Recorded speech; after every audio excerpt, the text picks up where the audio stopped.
Welcome back to the A1 ring. If you've just joined us, wherever you've been, but you're certainly with us now for the FIA GT race. Jamie Davis, my co-commentator, and the grid full of the GT cars, and the poleman, of course, Ricard Rydell with the Ferrari. Pole position for that car, run of course by ProDrive.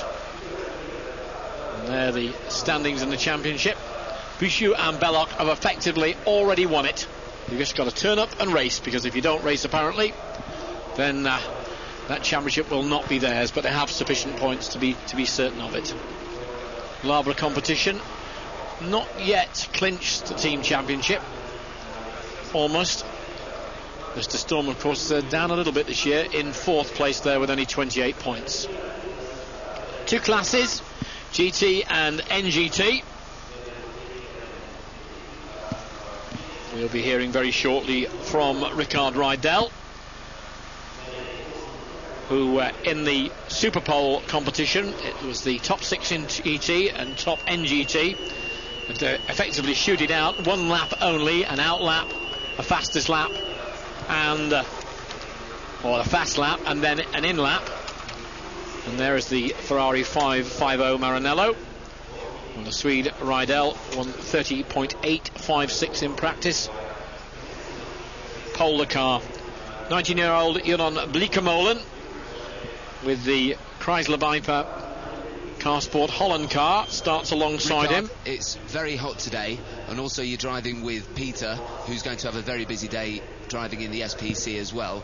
Will that affect your strategy, or will you try and go for the usual 2 stops? Well, no, we're going to go as hard as we can, really. Of course, we have to look after the car a little bit. It's a 3-hour race, but we'll see how it goes. And do you think there'll be any problems with the tyres? It should be okay. It's been working okay in testing, so we hope it's going to be okay. Thank you, Ricard. Rydell then, with Bleekemolen alongside him. The grid full of Bleekemolens, of course, the family Bleekemolen.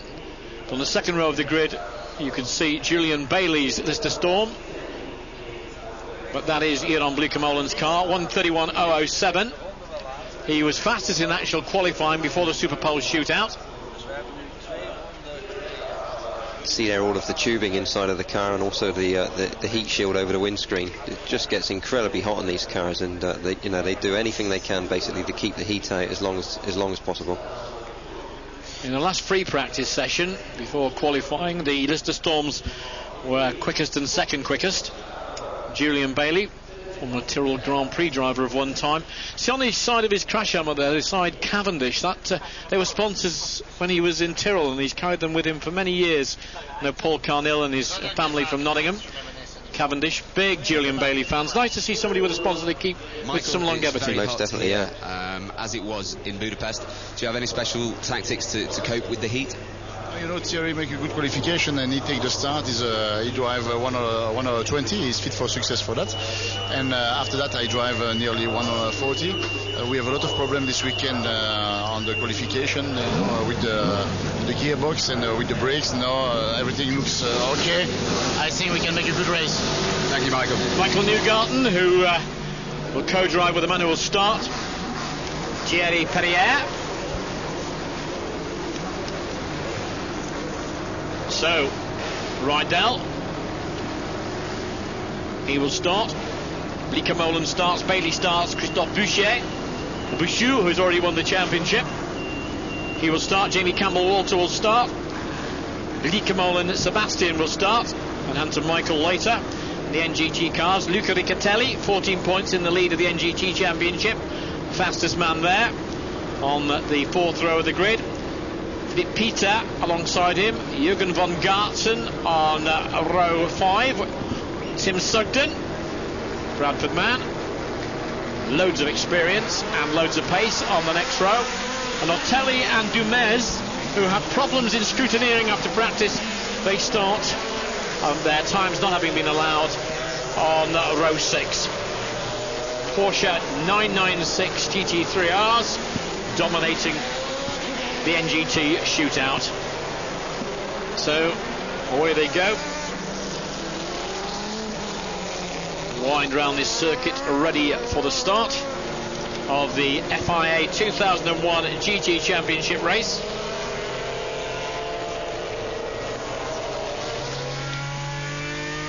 And will the Ferrari, only the second time out for the Ferrari. It's you know, I mean, it's great to see them on pole already. You know, they've obviously done a lot of testing with the car. It's working well around the circuit, and you know, if Ricard can hold on to that, then they're going to be well pleased. Looking at the drivers that are starting, I mean, one interesting one. I know I was saying that Porsches dominate the NGT class. Of course, there's been complaining all weekend, as David Terrien, about the pace of his Ferrari 360 Modern. He didn't even make the shootout. He didn't even make the Super Pole competition. So that will be interesting to see how David Terrien fares with the JMB competition Ferrari 360 Modena in NGT. Julian Bailey, row 2. Bichou and Belloc, champions elect, row 3. Now, good pairing there, Campbell Walter, Tom Coronel. Yeah, I'm not don't know Campbell Walter too much, but Tom Coronel's a good friend. You know, both quick drivers. They should be you know, looking for a good race this weekend. Steve O'Rourke on row 5, showing that Porsche with Tim Sugden. Nii Amelen with Stefano Telli. Further back, Marc Duez coming into the competition with Manuel Raspetti.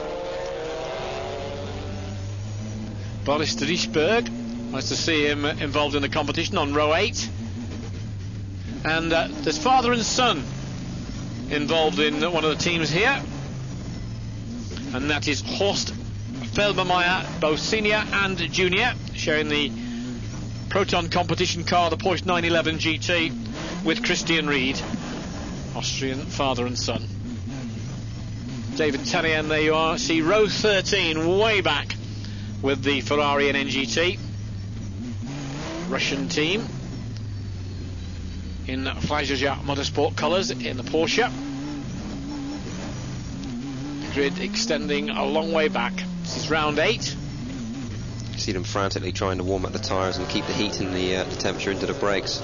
It's a big problem when they come to the first corner if they hit the brake pedal and there's no brakes there, so they've got to keep accelerating and keep the left foot pumping on the brake pedal just to try and generate the heat into the discs. Well, the Ferrari out of our vision at the moment. Young Bleekemolen, here on Bleekemolen, sharing that car with another with an awful lot of experience, Mike Hasemans, won here last year,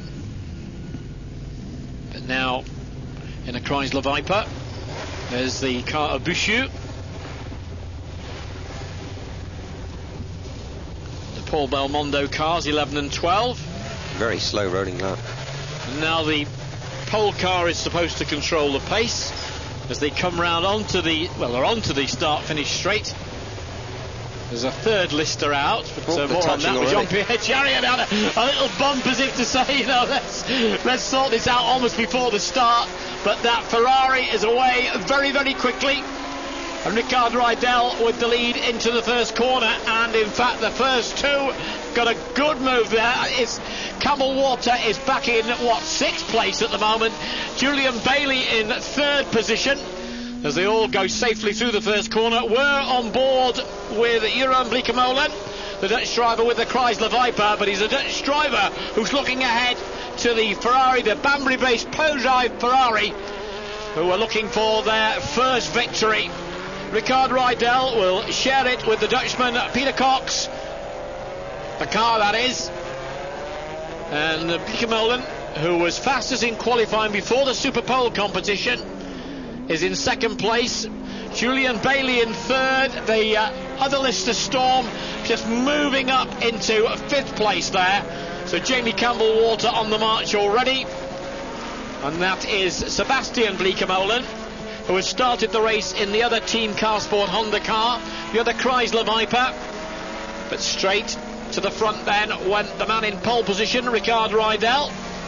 And that Ferrari seems quite a machine. It's working well, yeah. Ricard's obviously pushing very hard. The car's doing exactly what he wants it to do, and if he can just keep edging out that gap, then you know, he's going to be looking good for the first pit stops.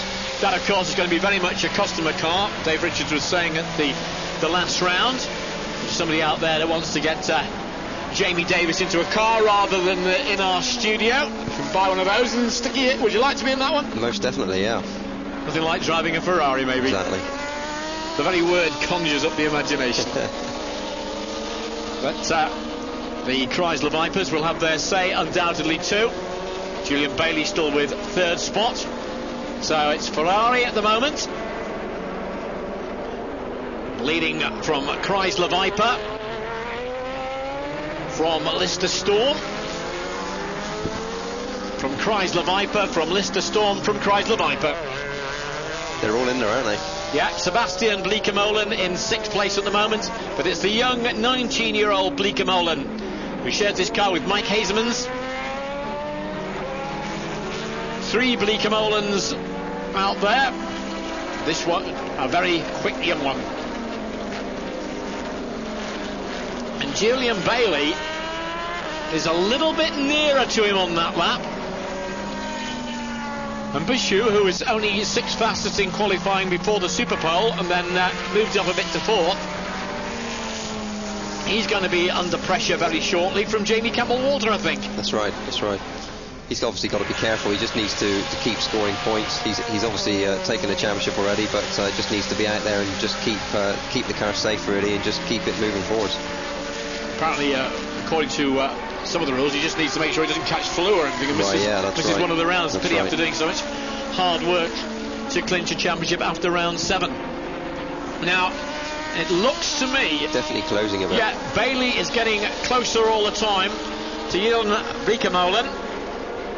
But while Bleekemolen has to defend the situation, allows free road for the Ferrari, who can concentrate on just driving the circuit. Yeah, I mean, again, as we've said before, you know, those two... Campbell-Walter down the inside, looking for the door, firmly shut in his face. Yeah, he wasn't really there. The move wasn't on at that point. You know, it may have been sussing out the situation for later on, but the problem with that is if you show your hand, then the guy in front obviously knows where to block in the future. So, you know, you want to do a surprise attack if you're going to get them there. Sebastian Bleekemolen almost benefiting from that as well, because he was able to put in an immediate challenge on Jamie Campbell-Walter, who's now got to claw his way away from him and back up to Bouchou, the French driver at the moment. Big lock up there. Yeah, big lock up with a number 7 car. But, well, Julian Bailey is now all over young Bleekemolen, and Bailey wants through. The lights are on, he's in there. The lights are on the car of Jamie Campbell-Walter as well. So the 2 Lister Storms away from the lead at the moment, both clearly wanting to move up the field. If anything, Bleekemolen held out a little bit on that lap, but Campbell-Walter could be in a position to challenge Sebastian Bleekemolen very shortly. Sebastian, who will share the car with Michael Bleekemolen. Well, we've got a long race ahead. How many laps do you think they'll be before they make the change? Oh, I'd imagine they're going to be getting maybe around lap 40 or something like that before. Depends on what mileage they're getting on the fuel, what the situation of the tyres are, but I'd imagine 40 laps or so into the race they're going to be looking at the first pit stops. It's just half a second between the 2nd and 3rd place man, Viper of Jan Bleekemolen and Julian Bailey, but there's a much bigger gap than that from Bleekemolen to the Ferrari, who has the lead. Rickard Rydell, a man with an awful lot of experience, a car that's being developed.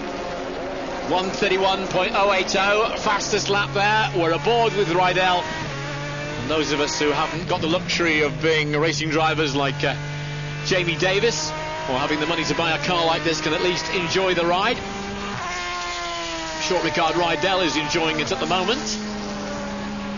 That into the pits, that's the GT2 car, the 911 GT2 car. It's Marco Spinelli. Although Marco Spinelli will be the 2nd driver of that. It was Gabriele Sabatini who went in there. We'll see what happens with that car just a little bit later on, but that the first one to make a visit into the pits. Certainly not a scheduled one. We're back aboard the Ferrari. Another unscheduled pit stop there, and that is for one of the Russians, Alex Vasiliev, in the FIA Racing Porsche 993 GT3. In a way, with so many Porsche 993s, you know, great cars, I know they are, and great to see them racing, and they're racing in Britain as well in the Porsche Cup. But it's nice to see other marques coming out like the Ferrari in the category as well. That's right, it keeps Porsche on their toes. And David Terrien will be hoping that he can make it work. Jamie Campbell-Walter has made it work. He's moved up to 4th place, got past Bouchou. Saying you didn't know an awful lot about Jamie Campbell-Walter, as I was saying yesterday, came to fame really after single-seaters in TBRs, which he, you know, just drives like he was born in the TBR. Yeah. With he started with Colin Blow Motorsport, or didn't start actually with Colin Blow Motorsport. It's when he went to Colin Blow Motorsport, it's really started to get quicker and quicker. I can remember Jamie Campbell-Walter from back in karting, and I used to race against him then, but he chose a different route. Didn't go out through the single-seaters, gone to more the saloon car way, and now he's, you know, obviously in this championship racing this year. But last year, of course, won it. That's right. So this year it hasn't gone as well for the Lister Storm team. Luca Riccatelli, who leads the championship in NGT, leads from Philip Peter and Van Gartzen, all again in Porsches. So David Terrien somewhere further back with the Ferrari, and he's got a lot to do if he's going to get up anywhere near the NGT podium. Sebastian Bleekemolen looking to get past Bouchou. Bouchou firmly slams the door on him there. A bit of curb was had to be used then, basically, to avoid the contact. And you can see now Lister Storm from Lister Storm as that battle continues there for 5th place. Definitely trying. And again, that door is firmly shut. It's my road, you're not having it yet, but he's going to get through on the exit. Yeah, good move there from Sebastian Bleekemolen. But still, I can tell you out of your picture at the moment through our monitor, it's the Ferrari, the ProDrive Ferrari, the ProDrive All-Star Ferrari had Alain Menu in the last round. It's got Ricard Rydell in at the moment. It will have Peter Cox in later, and it has at the moment the lead. Be also interesting to know what the fuel mileage is like on the Ferrari compared to the competitors, although with these more sprint races it's not quite so as important as an endurance race, but you know, it's still there. And Tim Sugden very much up amongst the NGT leaders. There's Peter Cox waiting for his stint in the Ferrari. Peter Cox obviously going to be hoping that he has a better run than he did in the Super Tours earlier. Yeah, it wasn't particularly more inspiring for him, was it? Cox, who lies second in that Super Touring Championship, or Super Production Touring Championship, we should say. Rydell now with a 1.4 second gap from him and Jeroen Bleekemolen. Then Julian Bailey, about half a second separating the two of them there, and we'll rejoin the FIA GT battle and the Ferrari versus the Lister Storm versus the Chrysler Viper and the rest in just a few seconds.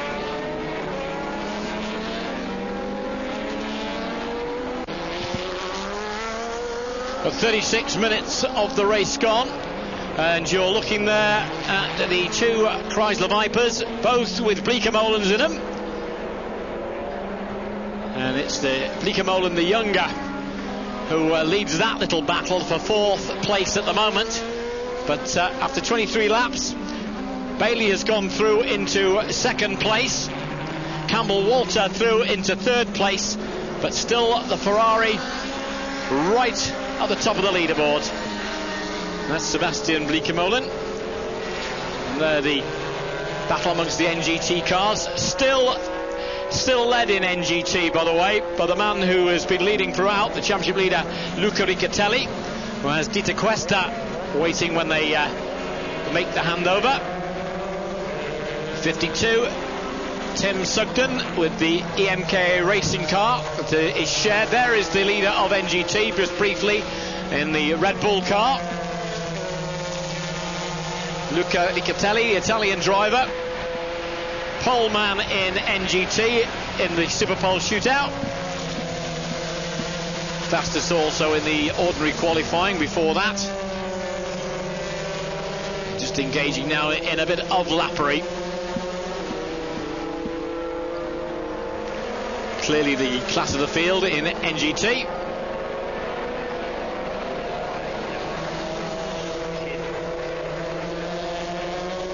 and that machine really working quite beautifully. No problems for Riccatelli at all. My co-commentator today, Jamie Davis, and that is clearly a car that, barring the rarest of accidents, could well be on the way to a championship. Not only a win in this race, but also a win in the major championship. There's one of the Ferrari 360 Modenas, or Modenas.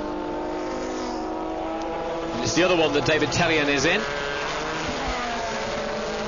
Paul Belmondo, just going through before.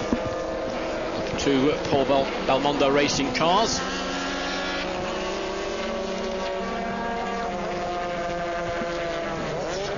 And out goes the 63 Ferrari. Andrea Gabagnaty. I don't know whether they actually made the driver change there. Lister Storm. Second and third position at the moment. Still the Ferrari of Rydell, who will be, when he pits, possibly at this not too long away from now, be letting Peter Cox into the car. Good combination, Rydell and the experienced Cox as well. Yeah, I think so. Yeah, it's got two experienced guys in there. They obviously know how to win races. They know what the situation is, and they're both going to be teaming up well, pushing hard, and they're going to be looking at a win this weekend. I was talking about Riccatelli before. I mean, that Red Bull car has got a 14-point lead in the championship, got a good lead here, was the fastest in the Super Pole competition.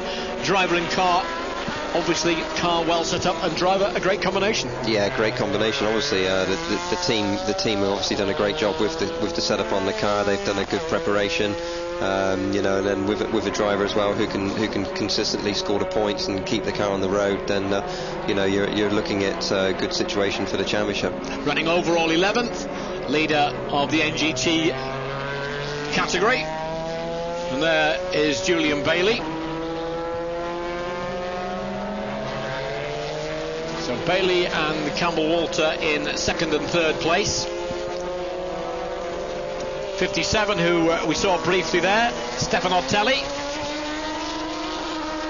Back with Julian Bailey.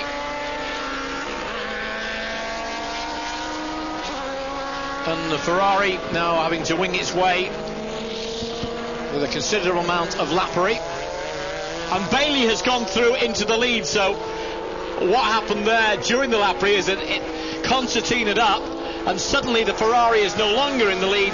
Julian Bailey is, and it's interesting in any form of this long distance racing where you've got different classes. Once they've got to start weaving their way through, skill certainly comes into it very much, which no doubt both Bailey and Rydell have, but also luck comes into it, doesn't it? It does a little bit, yeah. Especially with these they're more 3 hours of sprint racing, really. It's just you have to be very committed when you're catching up the back markers. Sometimes it's a little bit of gamble, but ultimately, you have to finish the race, but you can't afford to lose that much time. I fancied a combination here of Campbell Walter. Now, Bailey, when the takeover from Bailey and Nicholas Springer, the German driver, is certainly not as quick.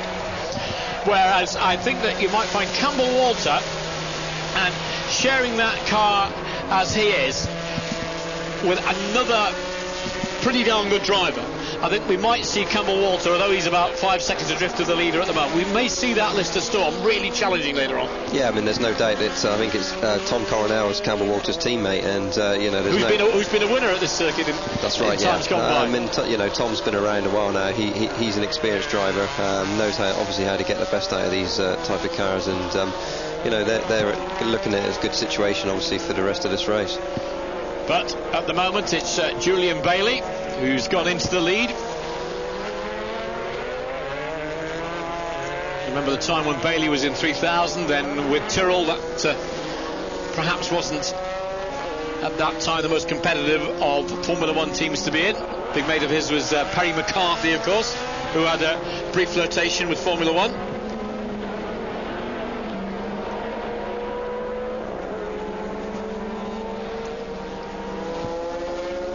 Still Julian Bailey, who later will hand over to Nicholas Springer.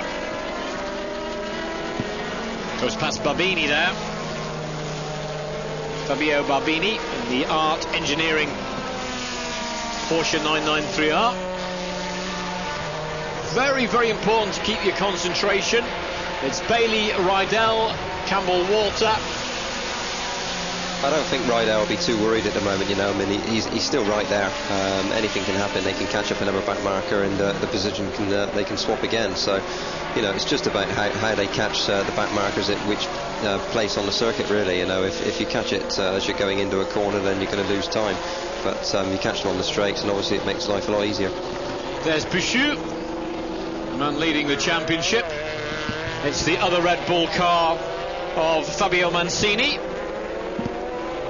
the 76 car there, while at the same time I can tell you that Luca Riccatelli continues to lead in the other Red Bull car. Bouchou will hand over to Jean-Philippe Belloc a little bit later. Bouchou, a man with, I think, 3 24-hour race wins. It's not bad, is it? Not bad at all.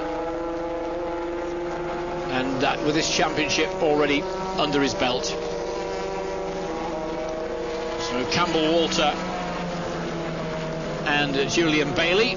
Campbell, Walter from 3rd place and Bailey from 1st place. The Ferrari, the ProDrive All-Star Ferrari, Ricard Rydell driving it in 2nd. And they're waiting for the pit stops now, coming up on lap 38. So you said somewhere between just before lap 40? Yeah, that's right, yeah. Yeah, it doesn't look like they're quite ready yet. And Julian Bailey will hand over to Niklaus Springer, German driver, getting quicker, but it is very much this particular formula a question of the gentleman driver and the professional driver. Yeah, I mean, I don't know, you know, you in this type of racing, as in any racing, you know, you got to be quick. There's, you know, these cars are, I mean, they're obviously similar to what I raced at Le Mans, being with the Panos team. You've got to push very hard to get the best out of the car. It's just commitment, really. You just got to push hard and basically, you know, give the car all it's got, really. Just 0.6 of a second now. Rydell has benefited either in traffic, or Rydell, as you said before, is just taking it easy, keeping his powder dry, and we'll find out more about that Ferrari challenge right after these.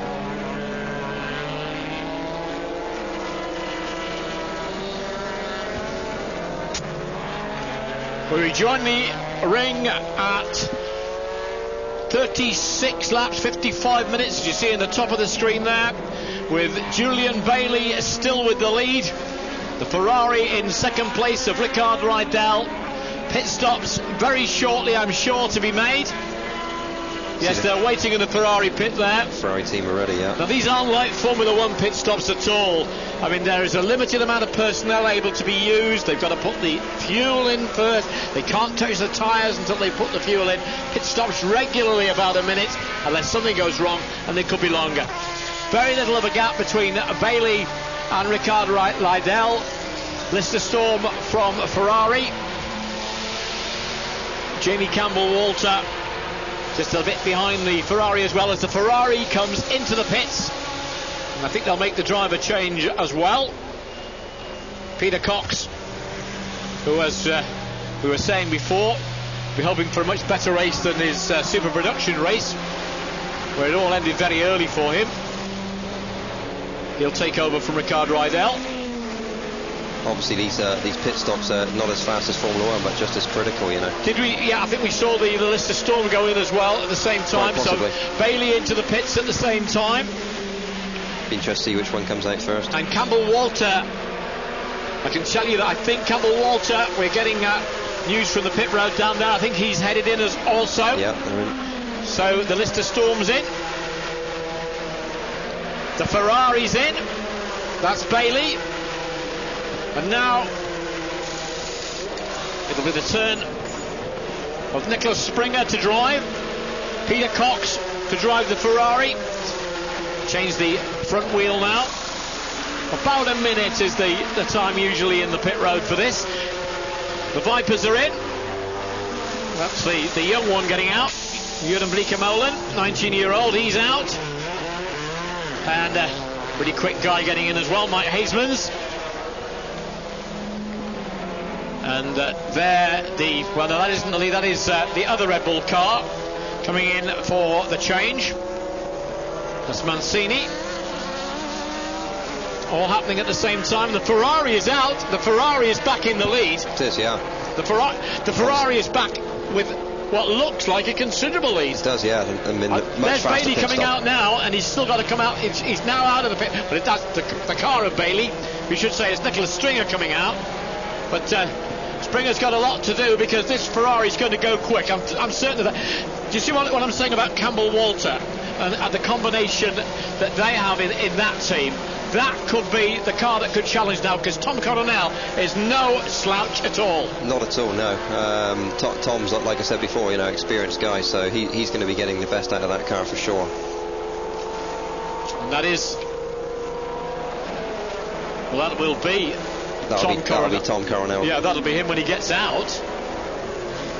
Jamie Campbell Walter having had his first stint. Got the Ferrari back in the lead. That's Hasemans out, number 3. So Joran Bleekemolen can take a rest. That's Michael Bleekemolen taking over from Sebastian Bleekemolen. Sebastian started the race, and they are definitely changing. And they were right up before with those Chrysler Vipers of the Car Sport Honda team, and they've dropped off the pace a little bit, as has Bouchou, who comes in for Jean-Philippe Belloc to take over.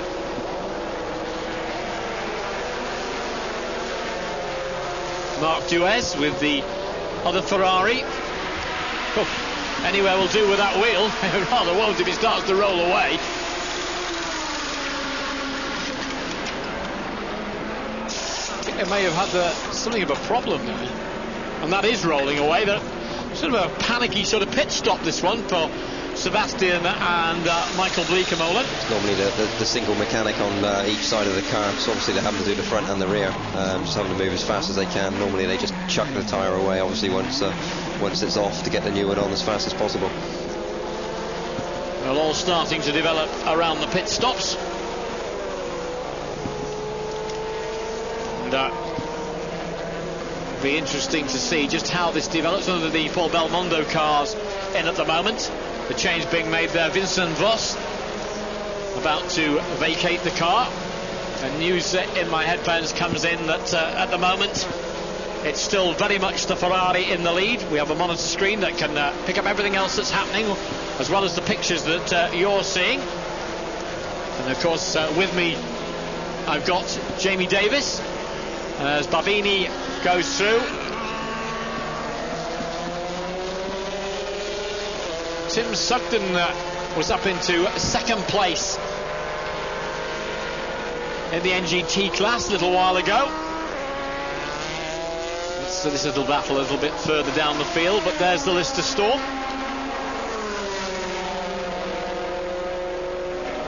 And that isn't of course the Ferrari, though red it is.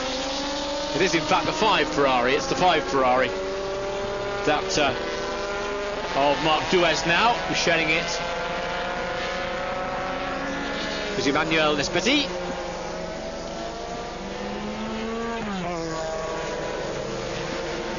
And there is Tom Coronel, who's got a bit of work to do as the 12th car exit the pits. Boris Didischerberg out in that one, and in that one Peter Cox. Cox, Coronel and Springer. Now can Coronel bring this lead of Peter Cox's down? He's going to try, and we're going to watch it in just a few moments. 65 laps gone, 1 hour 37 minutes, and it's still the Ferrari that leads. And the Ferrari that is coming into the pits as I speak. So from Peter Cox, it will go back to Ricard Rydell.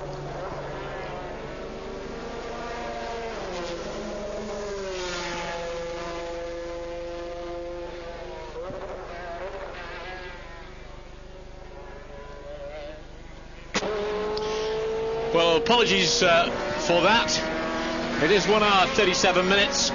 It's a minor technical problem that our engineers have fixed mega fast, and this car also going mega fast as well.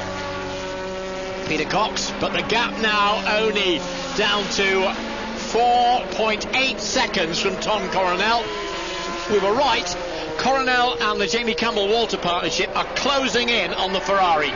Yeah, obviously Coronel's getting the best out of the Viper, Lister Storm, sorry, yeah, and you know, he's pushing hard. He's got the Ferrari in his sights, and if he can keep closing down the gap, then obviously you know, he's going to be putting a bit of pressure there on Mr. Cox. Well, he's stopping. That's not the sort of pressure we're talking about. There's a problem there. Is that a drive shaft possibly? Or has he just lost the transmission? Difficult to say. It looks like it's dropping something out of the rear, possibly an engine or something. Gearbox. Oil. It's definitely oil coming out, yeah. The sooner he can get that car. That's Tom Coronel with the Lister Storm. He was catching, he won't now. So relief of the Ferrari, and Tom Coronel will just park it up. Disappointment for Jamie Campbell-Walter again. Disappointment for Tom Coronel. Disappointment for Lister Storm. Julian Bailey still in the race, but the car now parked up. And the assistance there. They're going to need that assistance and that fire extinguisher fairly quickly. And he gets out of the car. Tom Coronel, that was a scramble. And that car has got nobody in it now. It's coming back across towards the roadway there. They've got the fire extinguisher working. Now, not the way you want to end your motor race. Tom Coronel getting quite a scare. For sure, yeah. It's not the situation you want to be in, yeah. You know. I mean, and along the oil slick that you saw, it's burning there as well. See, Tom looks a little bit flustered there. Yeah, I think I would be shaken and stirred. But and they're still on this side of the car. They don't realise that on this side of the car, our monitor screen should alert somebody to that. The car is still on fire on this side. Imagine the Lister Storm team are not going to be too impressed with that, you know. No, they've got the other fire extinguishers. Tom Coronel in the safety of the least seated ambulance. That doesn't do the heart too good, does it? And the flames are still going up around the Lister Storm. So obviously, the car's still dropping the oil out or whatever, and making it very flammable. And making it a lot easier now for the Ferrari. For sure, yeah. I mean, the Ferrari were getting under pressure there, and now it's made their day certainly a lot easier. And anybody watching around Banbury and the Pro Drive team will be rubbing their hands together. Well, that shares in Dave Richards' outfit, Pro Drive, because they're going to sell the Ferrari cars. They're going to be customer cars. And on a performance like today, I'd imagine plenty of people are going to want to get them. Lister have got a problem. And I think Jamie Campbell-Walter in the pit road now will be sort of biting his knuckles and saying, you know, what have we got to do? I mean, it looked for all the world that Tom Coronel was doing exactly the job he was put in the seat for. He was closing up, he was coming. The Ferrari must have been able to see in the mirrors. And there's a playback of that. Your worst nightmare. Just obviously burnt through some of the piping, and it's just a big flash fire there. And Tom Coronel scrambling. I don't blame him. I don't blame him either. It looks like the fire is eventually completely extinguished. There's going to be a fair amount of time in the workshop there, isn't there? I think so, yeah. I mean, you know, it's a big problem when you have that situation, and the car, the brakes, everything is so hot that you know, it's all there to ignite the problem. Listening to the voice of Jamie Davis, my name's Tony Delahunty, and you're watching a Ferrari looking for its first victory. It's the All-Star Pro Drive Ferrari, and it's got to be on now, hasn't it? I think so, yeah. You know, everything's looking good at the moment for them. The car's looking good. It looks well balanced. They've had no dramas in the pit stop so far. Sounds like a circus act, doesn't it? The magnificent Bleekemolen's. I mean, with Hazeman's in the number 3 car at the moment. Bleekemolen's in the Carsport Honda team in both second and third place. And Nicholas Springer not really able as yet to get right up with the sort of pace that's necessary for this after the challenge that Julian Bailey had really made. That's right. I mean, you know, maybe just a bit more running with the car, just to try and get that little bit more out of it. But seat time is what it's all about, so Exactly. Springer's got to get more time in the seat. Julian Bailey, who's really made a career out of sports car racing after his brief flirtation with Formula One. Would have many, if perhaps if he'd got in the right team, might have made it. Quite possibly, yeah. Even you. Quite possibly, you know. I mean, there's still a chance for me. Yeah, I'm not finished yet. You know, I mean, still pushing. But the more hard. likely route would be sports cars. Now, would I be correct in saying? At the moment, for me, I'm looking at sports cars and champ car in America. You know, that's the two areas which we're interested in. Let's look at the end of the Jamie Campbell-Walter Tom Coronel challenge. It doesn't look like there's anything too much to worry about here at the moment, apart from the fact it's obviously not going to compete any further in the race. Just joined us, just watch this. There it was, just stationary now. That is the other car. Not showing it going up in flames, the other one. Sure, the team's going to be very interested in knowing what the problem was there. The telemetry will prove that. Well, yeah, once they get it back to the garage, you know. But I'd imagine they want to speak to Tom and see if it, you know, if it was an engine problem or whether it's gearbox or, you know, what the problem was. And they're going to be production obviously team are looking. telling me, as I'm speaking, that they reckon that the start of the problem was in fact a linkage snapping apart, and I think that was on the drive shaft. We think that was on the drive shaft. That may have caused other problems as it came loose. Sure. And the oil had gone, broken the engine. Caused a chain reaction. O'Rourke will come out. Sugden will get in. So Tim Sugden with the job of trying to get the car towards the podium in NGT. Haseman's in second position with the Chrysler Viper. And being the only non-Bleekemolen in the Car Sport Honda team. Obviously feeling a bit lonely. Car Sport Holland team, I should say. Haseman, of course, who's shared with Tom Coronel before a victory on the circuit, is Michael Bleekemolen in third place. So it's Michael Sebastian sharing that car, Jurgen Bleekemolen the younger. And of course there's a Bleekemolen the older as well. Gets very confusing. Well, one thing that isn't too confusing though is that they're all quick. Exactly. Gavini about to be lapped by the second place car. Gavini, of course, in the 993 NGT car.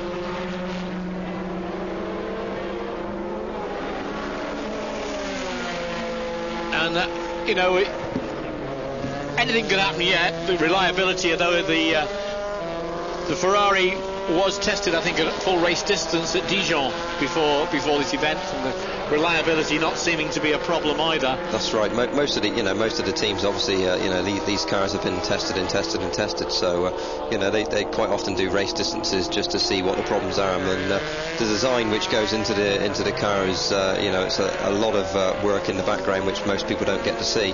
A lot of development, a lot of testing, and I mean, there's anything can happen, with these cars. Look at that gap. 1 minute 23.584. Also pit stops to come, etc. The Ferrari is now literally dominating this race. It is really now, yeah. The challenge was there from the Lister, but obviously now that one's out. It's looking good for them now. And they're into the pit road for the change. I think that's just simply for the change to go back to Ricard Rydell. Both these drivers, by the way, Peter Cox and Ricard Rydell, with a little bit of a back problem at the moment, so this could be telling on them as well. But it's had a very good lead indeed. Almost lapped the entire field before this change. And yes, Cox coming out, Rydell getting in. And I would think that there's probably a bank manager in Banbury that's rubbing his hands at the moment. Quite possibly. Pro Drive team base there. You can see them as you pass on the motorway. I know a lot of Pro Drive supporters come from Ruthin in North Wales, where Dave Richards initially went to school before becoming a very competent rally person as well. That's right. I mean, you know, a great outfit there with ProDrive. The preparation on the cars is, you know, superb. A lot of effort goes into it, and it's showing this weekend for sure. You were a karter, I remember, very much a karter, a British champion.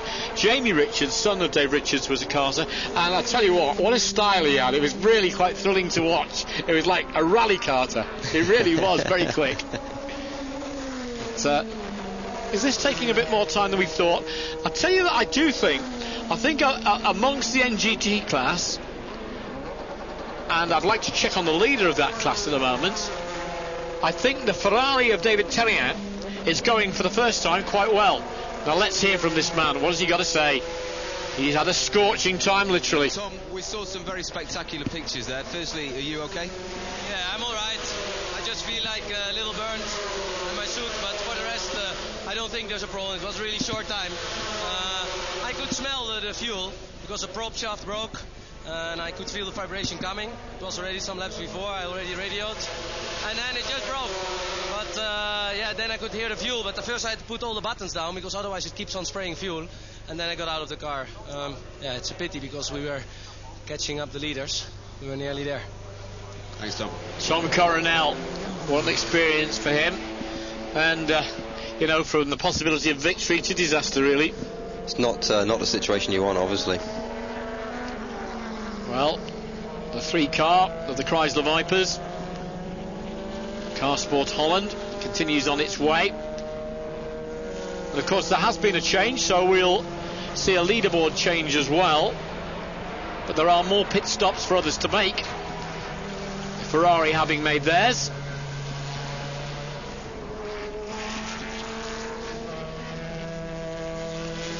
Very much a team effort, this type of racing, not just the drivers there as well. I mean, the technical people having to keep the check on all the time, download the data, make sure it works. The Chrysler Viper's working, but in a short space of time, this Ferrari has really got its act together. Yeah, you know, obviously the car's a good base to work from right from the beginning, having you know, the Ferrari background, and you know, they've got a good piece of equipment to work from, and you know, they've worked on that well. They've produced the car now which is capable of winning races, so you know, it's all credit to ProDrive. Don't forget victories earlier if you've only joined us recently. For Norman Seaman, an astonishing race. He started 7th on the grid, but with an awful lot of cars falling off one way or another, and the pole man Tommy Rustad, who finished 3rd, having had a stop-go penalty. Well, Seaman just kept his act together to win the European Touring Championship Super Production. Earlier on, an Italian gentleman named Tarquini won from pole, and as the grids were reversed to start last, after Larini, who had had a very bad first race, had started from the front row, well, Larini did not finish in first place. Tarquini did it again. So great for the Italians there, and it's an Italian Ferrari, the British-based team even, that is leading this race in the FIA GT Championship. They're the Chrysler Viper, shared between Mike Hasemans and Iran Blikemolen.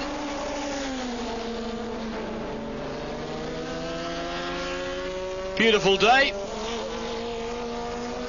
And from most of the positions on this track, I think the spectators can see it all the way around. It's quite a good viewing circuit, actually. If you just stand there in the grandstands at the Castrol Curve, then you can see most of the circuit. So you know, in that respect, it's good for the spectators. There's the championship leader just passing. Jean-Philippe Belloc in the car of Christophe Bouchou, and there now Sebastian of the Bleekermolens in car 4. They have 2nd and 3rd place. Julian Bailey will get another stint before too long, if we haven't actually missed that at the moment, with keeping up with the front leading battle. Sebastian Bleekermolen with a fairly lonely road ahead of him. He's got the company of one of the NGT cars. Going to have a Ferrari filling in mirrors pretty soon. So Hasemans is 19.6 seconds ahead at the moment in that number 3 car of Ricard Rydell. Rydell will pull him in at about half a second or more a lap. no, 3/4 of a second a lap probably, maybe even more. And that has yet to be a pit stop. Exactly. Will this Ferrari get its first victory at the A1 ring? It's lying in second place at the moment, the gap just under the 19 seconds now. If you want to find out, only one place to be. Stay with us. We'll take you to the conclusion right after the break.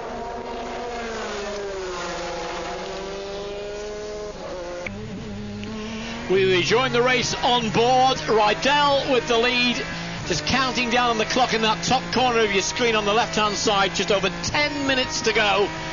And Kreiter, a splattered screen there. Peter Cox waiting there, looking at the computer. Nervous time when you're the co-driver. Nervous time, I suppose, when you're the driver.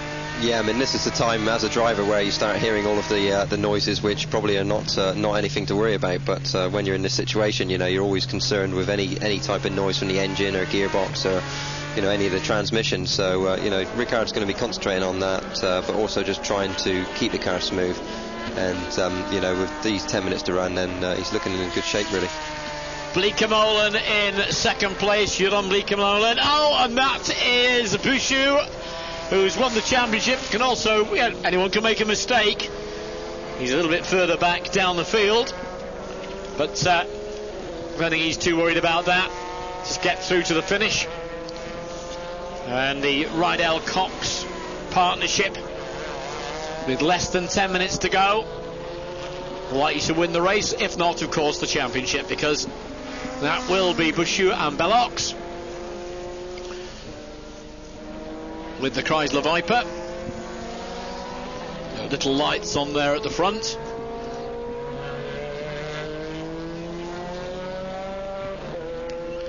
Jeroen Bleekemolen from Michael Bleekemolen is his.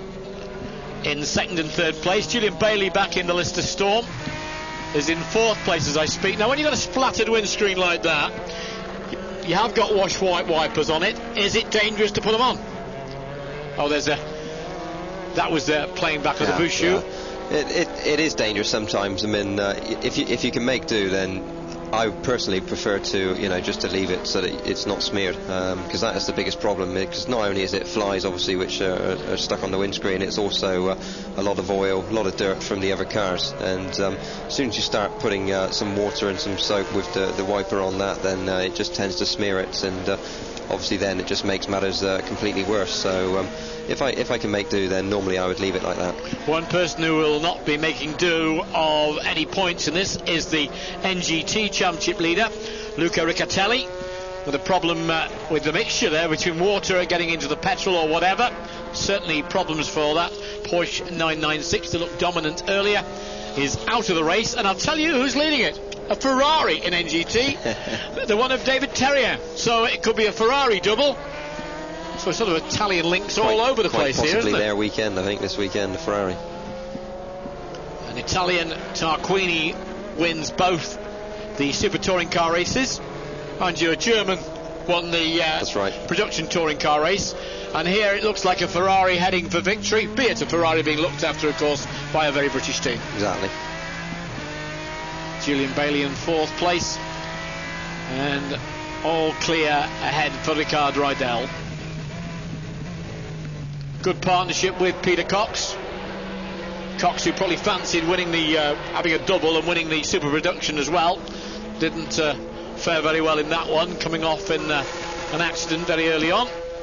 And here's the third placed Sebastian Bleekemolen to take it through to the flag. So the Car Sport Holland teams in second and third, and Bailey in fourth place. Total professional, he'll know what he really could have been expected, but I think, you know, we'll pat ourselves a little bit on the back. If it hadn't have gone so wrong for Tom Coronel, we might have seen a classic finish to this race. Quite possibly, yeah. I mean, you know, Tom was in a good situation there. Very unfortunate to have that problem. And you know, Julian Bailey now, he's trying hard, but I don't think they're going to make any impression on the Ferrari now. Ferrari in the lead, then the Chrysler Vipers. This is the fifth place, the man behind Bailey, Christophe Bouchou. already has the championship, but he's going to stack a few more points up. Always as well to get those. 3 rounds still to come. Nürburgring, Rama Estoril, September the 8th and 9th, Nürburgring. You'll be able to hear again the dulcet tones of the man alongside me today, Jamie Davis, who would far rather be racing. This is a team manager out there. What do you guys do? Do you wait for the phone to ring? Do you go knocking on doors? What do you do? Well, I have some management who are constantly talking to teams, just try and get to some of the races as well, just to show your face around. And in the meantime, just keep it in the gym all the time, just working out and trying to keep in shape, ready for when you get that call or when you get that opportunity to get in one of the cars. There's so many for so few, really, when it comes down to it, isn't it? That's right, yeah. As a professional racing driver, it's not easy to break into, but you just got to keep working and don't give up. Well, I'm sure this young man, 19-year-old, we'll hear a lot about him. Jeroen Bleekemolen. The car 70 there that has just been overtaken, Von Gartzen, but they had an excursion earlier on when they were flying quite high in the NGT class. See the Ferrari team there looking anxious to hope their car continues. Rydell and Cox with the Ferrari 550. Rydell with the job of bringing it home. Still Bleekemolen in second, Bleekemolen in third. That's Jeroen from Sebastian. Julian Bailey in fourth place. Christophe Bouchou in fifth position. Pescatori, who shares with David Terrien.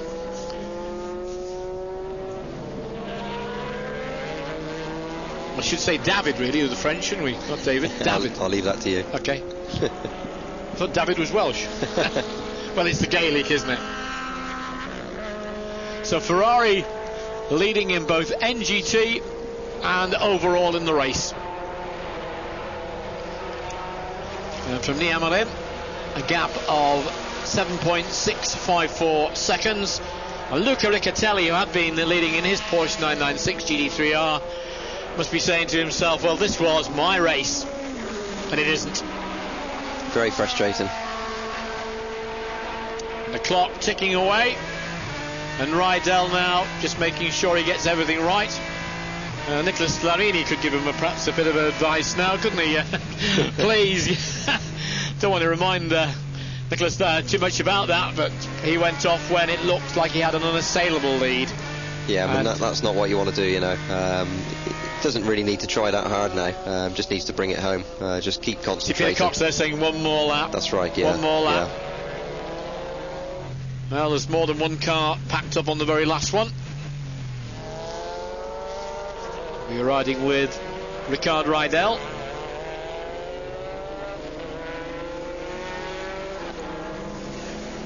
We can pop a cork or two in Banbury this evening, because it's going to be the first victory for the Ferrari. That's Julian Bailey there. Has Julian just unlapped himself? Maybe the Ferrari has just eased back a bit, turned the wick down a little bit. Waiting to celebrate. Big smile on Peter Cox's face. Never yet. Never yet. Wait until the flag is dropped. 3 hours of FIA, and on the cards it looks like the red car. I think it's possible he's actually just backing off to make it to the 3 hours. Well, that's right, because there's nothing he needs to do. There's fair, I think, about 40 seconds, something like that. Exactly. Between he and the second place man. And the... no need to do one more lap if they don't need to. And the Team Car Sport Honda cars of the Bleekermolens, shared with one other, Mr. Hasemans. They could be pretty happy too, but as concerned look there, it is the last lap. Didn't quite make it. I think they've got to do one more. For Peter Cox, the Dutchman. Very competent Dutchman in both touring cars, in the production touring cars, and also in the GT cars as well. And it's Rickard Rydell and the Swede with less than a mile now to go to the checkered flag. They say the hardest one is the last one. Driving very careful there, just not using any revs on the engine, braking incredibly early there. You just feather it now, don't you? Just coasting it home. Just take it home. Driving about 8/10 now. Oh, for sure, probably less than that. Many of us will never, ever, at anything, have the thrill of winning. What does it feel like at a serious level, like you've been, Jamie? It's you know, a great feeling. It's just a big adrenaline rush, and you know, once you've tasted it, you want more. It's you know, and you certainly do, don't you? For sure, yeah. You know, I mean, we're pushing forwards, trying to get a deal for next season. Good luck to Jamie Davis in that. And luck to the Ferrari team here. We call it the Pro Drive All Stars, and on this day, it doesn't belie the name. Exactly. And there's the checkered flag. Rydell goes across. There's the delight. 2 races. The second one, a victory. Rickard Rydell. Peter Cox at the A1 ring. Good day too for the Bleeker-Molens. Alain Hazeman with them. Jeroen Bleeker-Molen, who was second fastest and effectively the grid decider between the top 6, after having qualified quickest before that top 6 selected itself to go into that shootout. He finishes in second place. We'll see Sebastian Bleeker-Molen shortly. Comes through in third. Julian Bailey with the surviving Lister Storm. The other Lister Storm, oh, Bouchou is not finished. Oh, he's pulled across. No, he's not finished. He's not finished on the last lap. He hadn't pulled across. David Terrien is going to finish. Pescatori in the car. It is Ferrari who are going to win, unless this guy does something wrong now and proves me a bigger idiot than maybe some not really know. I think he could almost coast from there now. Yeah, he can take it home. Oh, I mean, he must be counting his lucky stars as well. He was saying, we're down on power, can't do this, car won't do that, we don't know what's going wrong. Nothing's going wrong now. Maybe Luca Riccatelli, the Italian, had to retire. David Terrien will be watching from the pit road as Christian Pescatori wins NGT, and the Ferraris, well, the Italians can smile.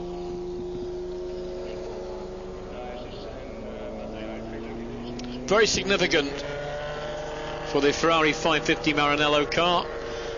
Definitely, Dave Richards was saying that this is a car for the customer. They want to develop this car. They haven't got an awful lot more to do to it, I wouldn't have thought. It certainly performed well this weekend, that's for sure.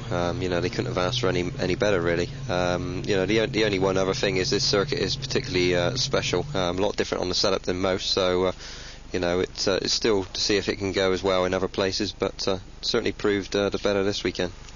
Confirmation, Rydell and Peter Cox from the 2 Bleeker-Molen cars, and Nicholas Springer with, of course, Julian Bailey. Bouchou classified 5th. David Terrien finishing 8th overall, also winning GTN. Stefano Telli up there as well. 11th overall, Steve O'Rourke, Tim Sugden. I think that gives them 3rd or 4th space in NGT. And there, Rickard Rydell. And there shortly afterwards will be Eurosport, and the Ferrari supporters got plenty of reason to be happy today. They win in both classes of the FIA GT. And let's hear now what Rickard Rydell has got to say.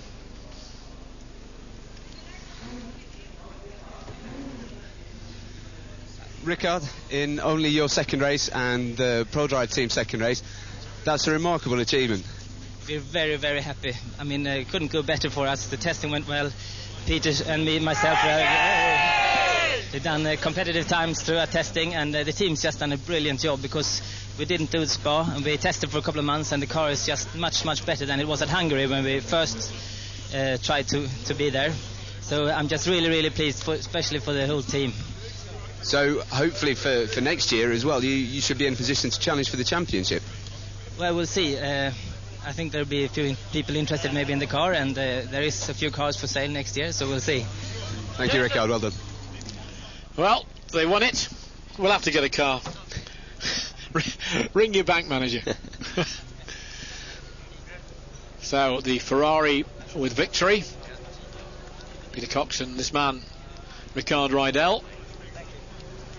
And in fairness, once that Jamie Campbell-Walter and Tom Coronel's car, hopes had gone up literally in smoke, it was really all over bar the shouting, wasn't it? Yeah, I mean, those two looked the biggest challenge, and once they were out, that was the end of it, really.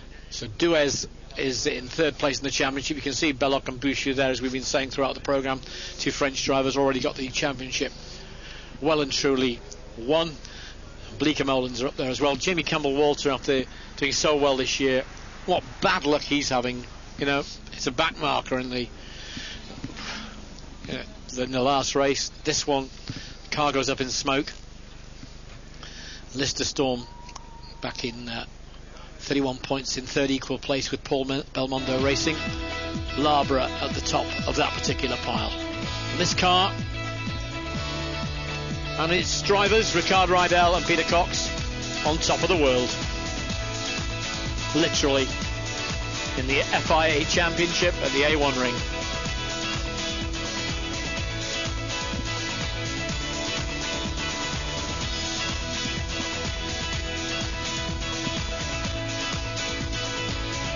The delight there, very easy to see in the winning team. Delight also with the Ferrari in NGT, Pescatori and Terrien. Let's hear from David Terrien and get his viewpoint on how it all suddenly went right after before that, after it had all been wrong.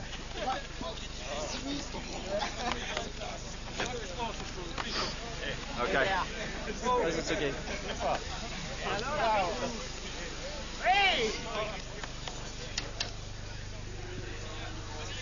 David, you've been having problems all weekend with the lack of power. You weren't even in the Super Pole, and yet you win the race. How was the race?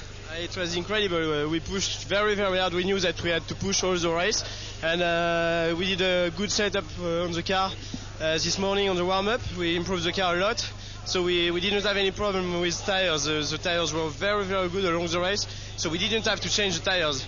So we won a lot of time in the pits, and we pushed all the lap like quali flaps, and we have been a bit lucky because Rochiteli broke the engine, but that's the race, and now we are closer than Rochiteli in the championship, and that's good, very good. Thank you, David. Thanks. You raced against him in 3000, Jamie Davis? Yes, yeah, he's been back in Formula 3000, drove for the Dams team, French Dams team, which was the team which I drove for back in 97 and 98. Riccatelli keeps the points lead in GTN. Pescatori and Terrien just 4 points now. They've closed the gap, which was 14 points. And looking further along there, Pierre and Newgarden, who we heard from early in this, he's in 8th place. And there's been a lot for the crowd to find very interesting in this. They've watched a Ferrari get victory in both the GT and the NGT class. We've watched Tarquini magnificently dominant in a race he started from pole and when he started from very last place. We watched a young man, Norman Seaman, in the under 25 group, but not only win that group but also win the race as well in the Super Production Touring. Alongside me throughout yesterday and today has been Jamie Davis. I like having you alongside me, and I know that Martin Haven and other commentators love having you alongside me. How I don't see you too often alongside somebody. I want to see you out there. Well, we're working on it. We'll see what happens. Hope the phone rings for your manager soon. Keep your fingers crossed.